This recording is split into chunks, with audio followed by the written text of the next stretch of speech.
Hadirin dan hadirat rahimakumullah. Selanjutnya mari kita menyimak bersama hikmah peringatan Tahun Baru Islam 1 Muharram 1446 Hijriah yang akan dibawakan oleh Bapak Al-Ustaz Suwandi Sudirman SAD dengan hormat Islam.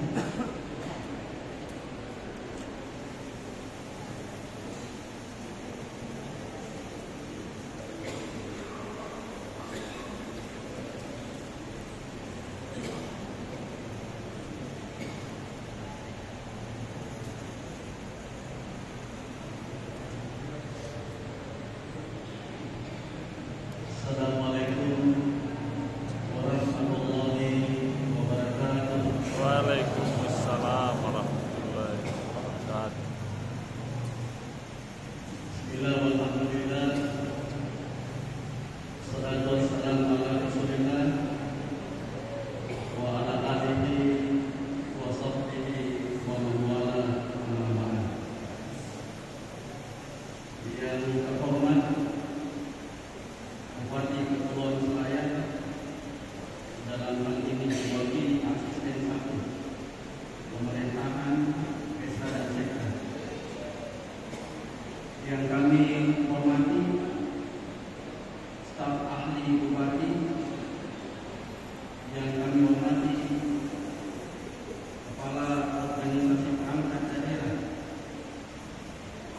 yang kami hormati pimpinan instansi vertikal, pimpinan DPN, DPRD, para kapolsekda, para camat, para rukun, ketua organisasi kemasyarakatan, tokoh agama masyarakat, para mubalim, hadirin hadirat yang mohon maaf kalau ada yang tidak disebutkan, mohon dimaafkan. Yang sama berbahagia insyaallah sama-sama dirahmati, dimuliakan Allah Subhanahu wa taala. Alhamdulillah, malam hari ini kita semua hadir merayakan Tahun Baru Islam 1446 Hijriah. Kita bersyukur kepada Allah Subhanahu wa taala karena kita masih diberikan nafas kehidupan untuk menikmati tahun baru ini.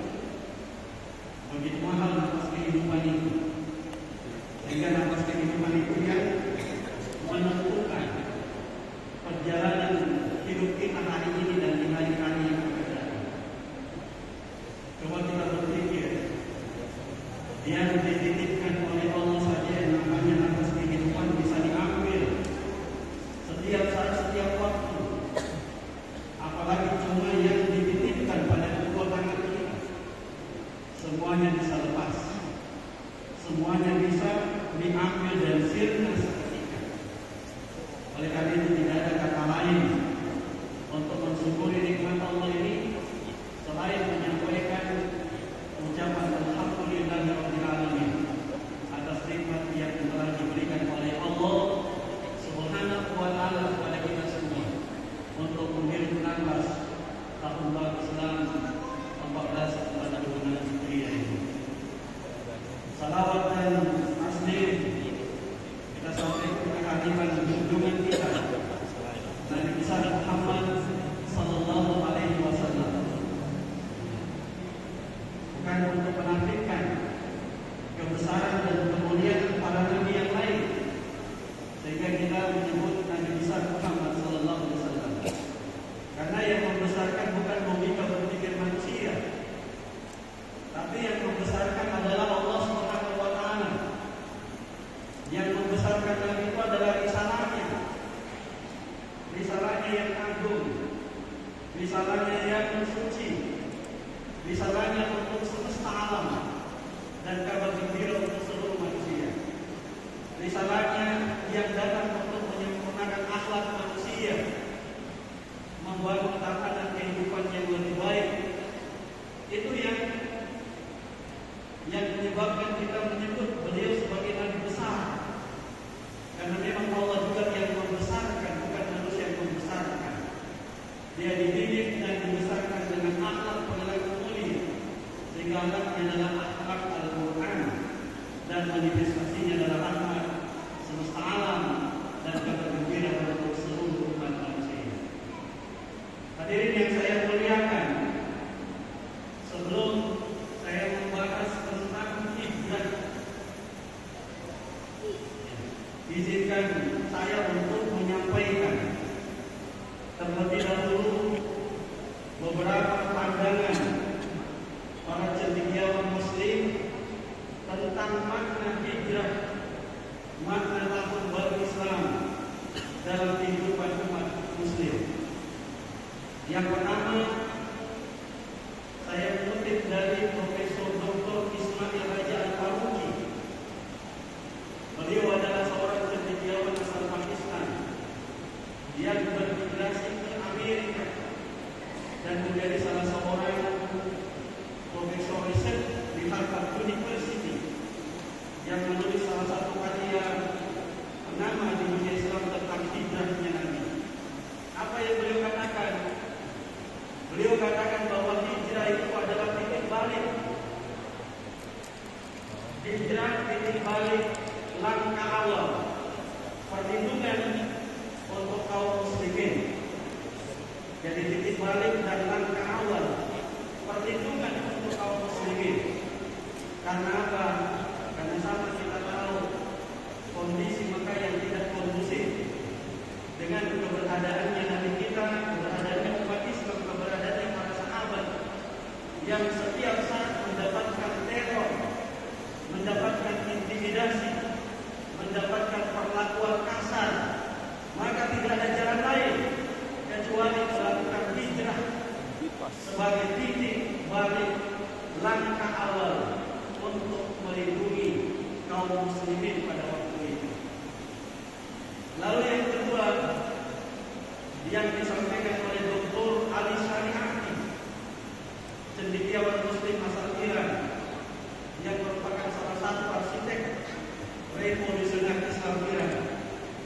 Beliau mengatakan dalam salah satu karya terbaik beliau, Ideologi Kaum Intelektual, hijrah itu bukan migrasi biasa, bukan orang berpindah kampung halaman, berpindah tempat masuk rumah begitu saja.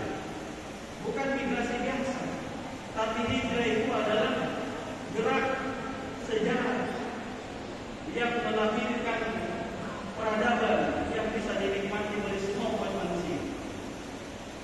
Jadi dia bukan migrasi biasa, tapi dia adalah gerak sejarah yang melahirkan peradaban yang dinikmati, dirasakan oleh seluruh umat manusia. Luar biasa makna dan pandangan beliau tentang hijrah. Lalu Khalil Ibrahim Musaffi, seorang cendekiawan asal Mesir, beliau mengatakan hakikat kehidupan ini sesungguhnya adalah dalam rangka menunaikan sunnatullah. Yang mana sunnatullah itu yang disebut dengan hijrah. Jadi kehidupan manusia ini hakikatnya adalah menunaikan sunnatullah Allah yang disebut dengan hijrah. Jadi semua yang terjadi dalam kehidupan kita adalah sunnatullah yang telah ditakdirkan oleh Allah. Dan hijrah adalah gerak sejarah, gerak perubahan sunnatullah Allah ke arah yang jauh lebih baik, dinamis dan progresif di dalam kehidupan ini. Lalu kita mencoba untuk melihat bagaimana pandangan hijrah ini dalam kacamata cendekiawan Muslim Indonesia. Kita lihat almarhum Profesor Dr. Nurholis Majid dalam ensiklopedia yang beliau tulis.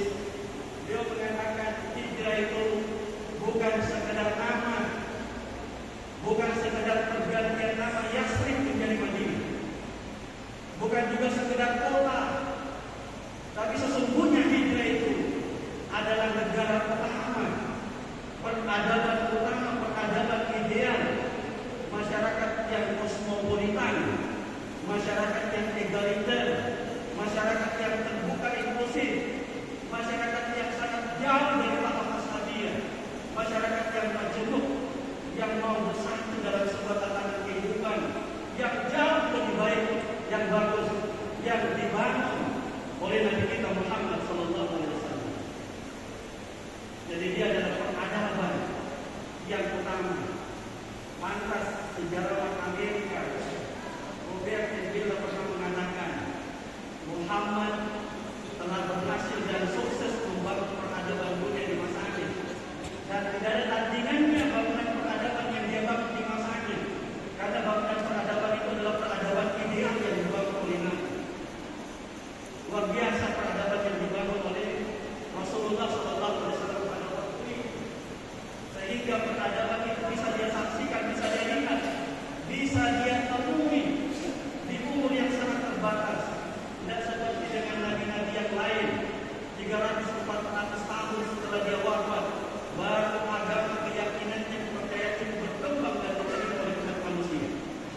Dia mengatakan seperti ini.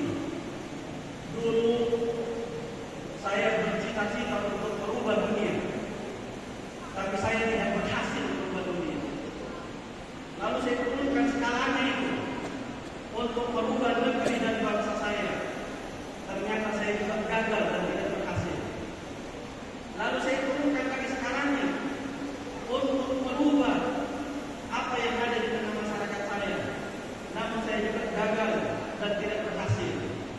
Lalu saya turunkan lagi skalanya untuk merubah apa yang ada di dalam kehidupan rumah tangga saya.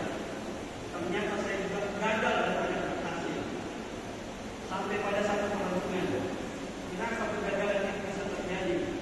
Ternyata kesimpulan dan jawabannya, saya tidak pernah berusaha untuk merubah apa yang ada pada diri saya. Itulah keterikatannya antara konteks pernyataan yang dikatakan oleh Nabi dan konteks kesejarahan yang terjadi. Segala sesuatunya itu diawali pada diri kita. Itulah perubahan yang besar. Makanya biasanya mengatakan manusia itu adalah negara, bangsa terbesar pada dirinya sendiri. Karena kapan dia bisa merubah apa yang ada pada dirinya, maka tentu dia akan bisa merubah apa yang ada di luar dirinya. Hadirin yang dimuliakan oleh Allah Subhanahu wa Ta'ala.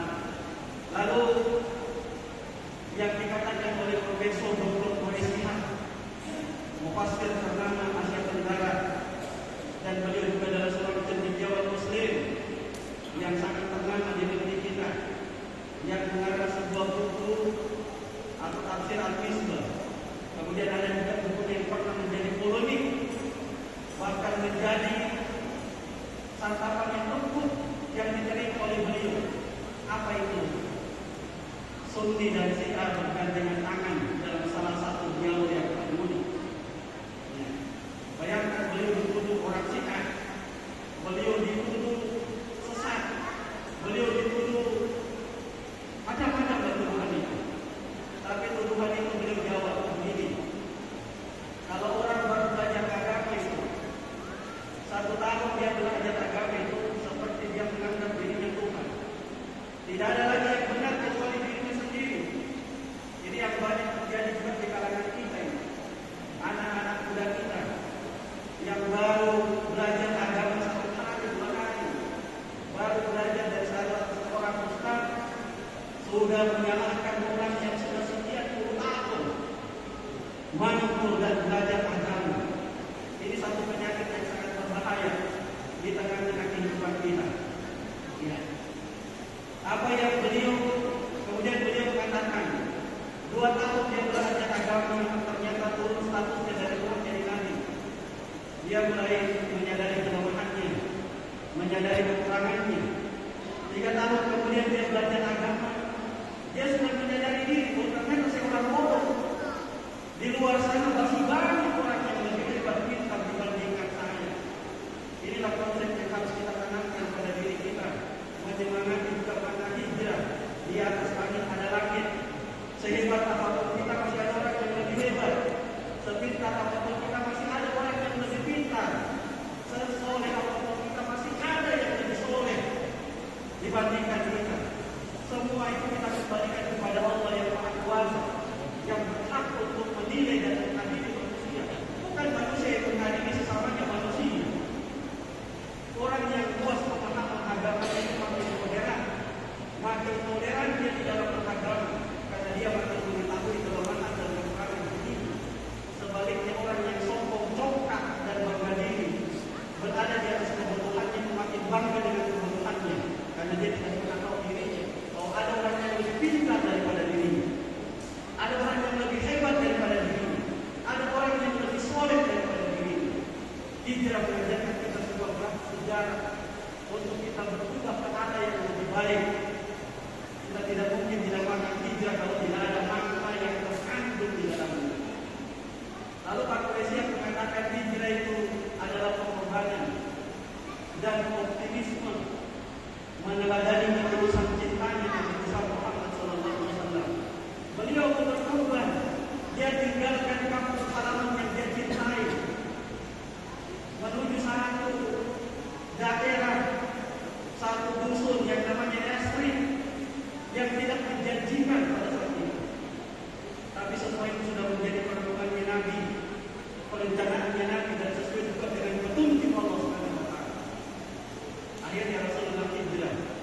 dan Yasrib pula berubah nama berganti nama menjadi Madinah Al-Munawwarah, kota Nabi yang penuh dengan sinar cahaya. Nah, oleh karena itu Bapak Ibu yang kami muliakan, hakikatnya hijrah itu adalah gerak perubahan ke arah yang lebih baik. Kalau kita ingin meminjam istilah Al-Quran, dia disebut dengan minas zulumat ilan nur, mengeluarkan manusia dari kegelapan kepada cahaya yang terang benderang.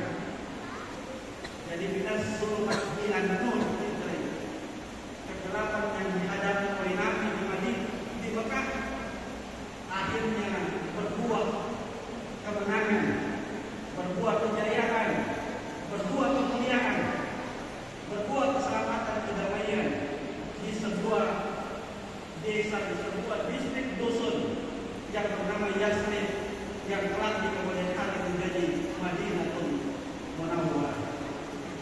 Inilah yang dipahami Bapak Ibu oleh dua cendekiawan Muslim di Indonesia. Yang pertama Profesor Dr. Dawang Raharjo dan Profesor Dr.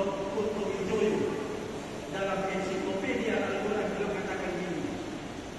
Ketika memaknai makna hijrah, dia kaitkan dengan ayat Al-Quran surah Ali Imran ayat 110, di mana Allah Subhanahu wa taala berfirman, "Wal takum minkum ummatun yad'una ilal khair wa ya'muruna bil ma'ruf wa kuntum khairan ummatin ukhrijat lin-nas ta'muruna bil ma'ruf wa tanhauna 'anil munkar wa tu'minuna billah." Menarik sekali kajian beliau berdua ini. Beliau mengatakan yang dimaksud dengan wa ya'muruna bil ma'ruf itu adalah memanusiakan manusia. Ya. Dalam bahasa sosiologi disebut humanisasi. Jadi hijrah itu adalah upaya untuk memanusiakan manusia. Manusia tidak boleh disakiti, tidak boleh diintimidasi, tidak boleh dipeperangi, tidak boleh diambil hak-haknya. Karena Islam itu melindungi nyawanya, melindungi hartanya, melindungi keturunannya, melindungi akalnya, melindungi lingkungannya, melindungi segala-galanya. Islam yang dihadirkan. Oleh karena itu manusia harus dimanusiakan. Tidak boleh manusia itu direndahkan, tidak boleh manusia dihina, tidak boleh manusia dijatuhkan martabat dan kedudukannya. Harus dimuliakan karena dia adalah makhluk ciptaannya Allah Subhanahu wa taala. Sama juga dengan kita, Bapak Ibu sekalian. Ya. Lalu yang kedua, pada ayat itu ada kata wa yanhauna 'anil munkar, mencegah manusia dari perbuatan keji dan perbuatan munkar. Ini yang disebut oleh beliau berdua sebagai upaya membebaskan manusia dari berbagai macam belenggu di masyarakat kafir Quraisy Arab, utamanya di Mekah, dengan agama berhala, dengan kepercayaan. Maka Islam datang untuk memerdekakan manusia dari berbagai macam ketundukan manusia kepada Tuhan palsu. Manusia hanya berhak untuk tunduk patuh, beribadah dan berserah diri kepada Allah Subhanahu wa taala, Tuhan seluruh sekalian alam yang menciptakan alam semesta beserta segala sesuatunya. Makanya konteks la ilaha illallah itu diawali dengan kalimat la yang berarti la nafiyah, tidak ada Tuhan, tidak ada sembahan, tidak ada yang lain kecuali hanya Allah Subhanahu wa taala. Inilah yang disampaikan oleh Nabi selama 13 tahun di Mekah, 10 tahun di Madinah, 22 tahun 2 bulan dan 22 hari dari di sana kemudian dan kerasulan yang diubah sampai dia berpulang ke Rahmat. Jadi Islam itu membebaskan manusia dari berbagai macam belenggu yang memiliki pikiran jiwanya, kepercayaan yang dianut, Tuhan palsu yang dipertuhankan, semuanya dihilangkan dalam satu keyakinan la ilaha illallah.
negara, bukan menangkap simbol-simbolnya seperti tadi kata-kata dari yang mewakili Pak Bupati, tapi kita berusaha untuk menangkap hati hijrah yang dalam bahasanya Insinyur Soekarno yang mengatakan berusaha untuk menangkap apinya Islam, bukan debunya Islam, menangkap substansi hakikatnya agama ini, bukan kulit-kulitnya agama yang sering diperdebatkan, sering dipertentangkan, sering menjadi sekat-sekat berbeda dalam satu dengan yang lain, karena kita tidak berangkat dari substansi agama yang sesungguhnya di dalam kehidupan ini.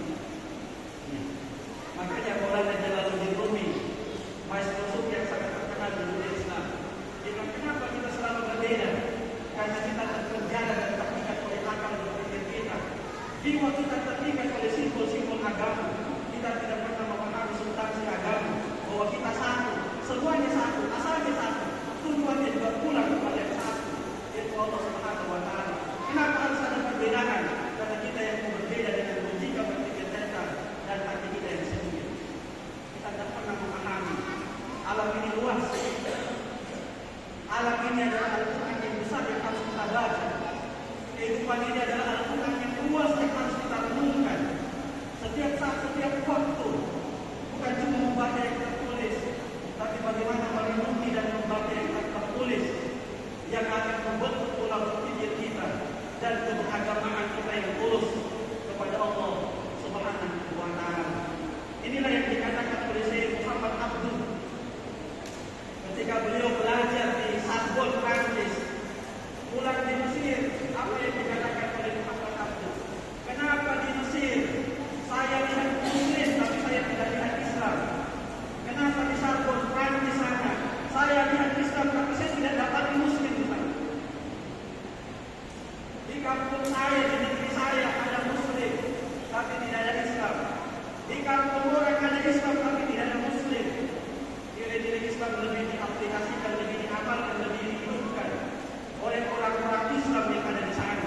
Sedangkan di negeri kita sendiri, ajaran-ajaran Islam itu kita injak-injak dan kita tidak hargai. Tidak usah dulu terlalu jauh kita melihat. Islam kan itu rahmat semesta alam.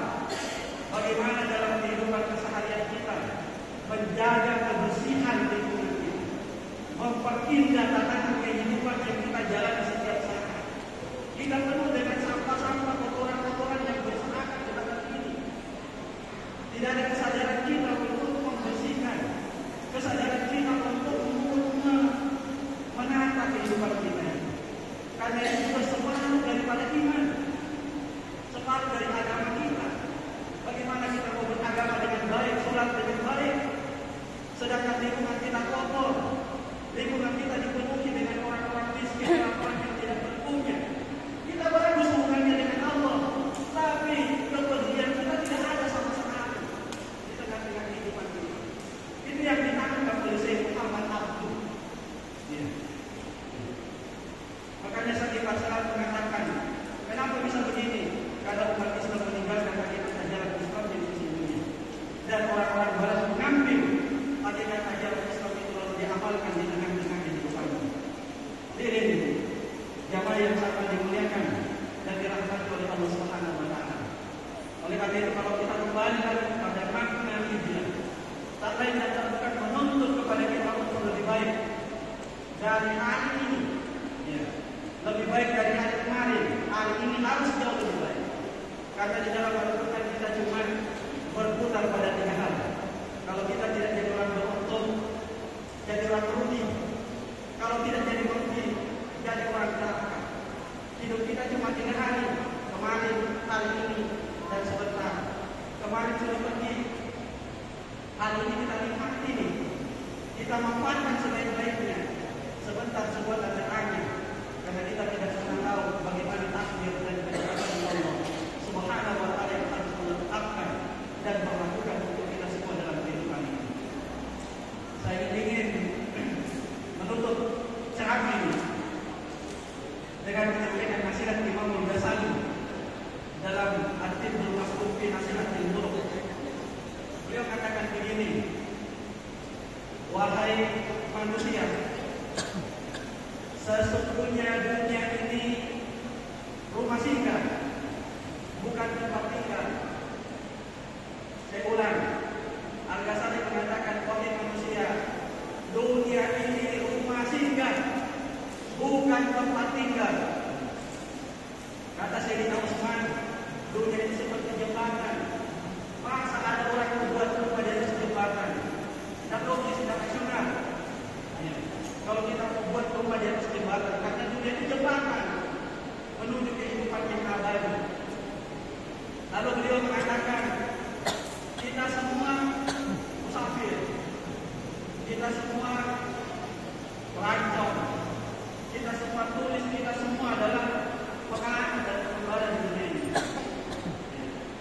Lalu beliau mengatakan, tempat kita yang pertama adalah di dalam tubuh kita. Jadi tempat kita pertama ada di dunia ini dalam perut ibu kita. Tempat kita yang kedua yang lahat yang kita akan masuki. Jadi tempat pertama kita adalah perut ibu kita. Tempat kedua adalah yang lahat. Karena tanah juga itu adalah ibu kita yang sesungguhnya. Kenapa tanah ibu kita yang sesungguhnya? Manusia itu biar bagaimana busuknya bangkai ini, busuknya jasadnya, dia akan ditutupi oleh ibunya yang bernama tanah. Jadi tanah itu bukan sekadar tanah, dia ibu kita yang akan mengasihani, yang akan menutupi keburukan, kejelekan kita selama kita hidup di dunia ini. Lalu Al-Ghazali lanjutkan lagi, kehidupan kita setelahnya adalah kehidupan setelah itu. Apa kita selamat atau kita celaka, atau kita masuk surga atau sebaliknya kita akan masuk neraka. Seorang pengembara itu setiap tahun, kata beliau, bagaikan sebuah marhalah tahapan yang dia lalui dalam perjalanan hidupnya. Setiap bulan bagaikan seorang pesantren istirahat dari perjalanannya yang melelahkan. Setiap pekan dia menemui sebuah desa, setiap hari dia menemui sebuah kampung kecil, dan setiap langkah-langkahnya adalah nafas-nafas kehidupannya. Dan setiap nafas-nafas kehidupannya itu akan mengurangi jatah kehidupannya dan akan mengakhiri akhir kehidupannya di permukaan bumi. Semua akan berakhir, kata Imam Al-Ghazali, dengan berakhirnya nafas kehidupan yang Allah berikan kepada kita. Lalu ditutup dengan pernyataannya Maulana Samsudin Tabriz, gurunya Maulana Sayyidina Nurul yang mengatakan begini, kita semua akan sampai di hal terakhir perjalanan hidup kita. Akan sampai kita di hal terakhir perjalanan hidup ini. Saya berharap aku dan kamu semua berusaha keras untuk tidak melakukan atau tidak menyakiti siapapun dan apapun dalam kehidupan ini. Saya ulang, beliau mengatakan, saya berharap aku dan kamu semua untuk berusaha keras untuk tidak menyakiti siapapun dan apapun dalam kehidupan ini. Karena hakikatnya kita semua akan pulang dan bertanggung jawab kepada Allah, dan kita semua akan diberikan apa yang telah kita perbuat dalam kehidupan ini. Dan Allah tidak pernah memberikan kita sedikit pun, tapi Allah akan berlaku adil terhadap apa yang kita perbuat. Ini yang bisa saya sampaikan untuk kita semua. Terima kasih, mohon maaf. Assalamualaikum warahmatullahi wabarakatuh. Assalamualaikum warahmatullahi wabarakatuh.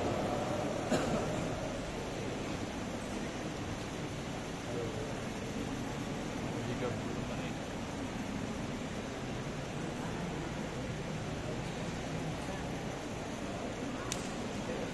Hadirin dan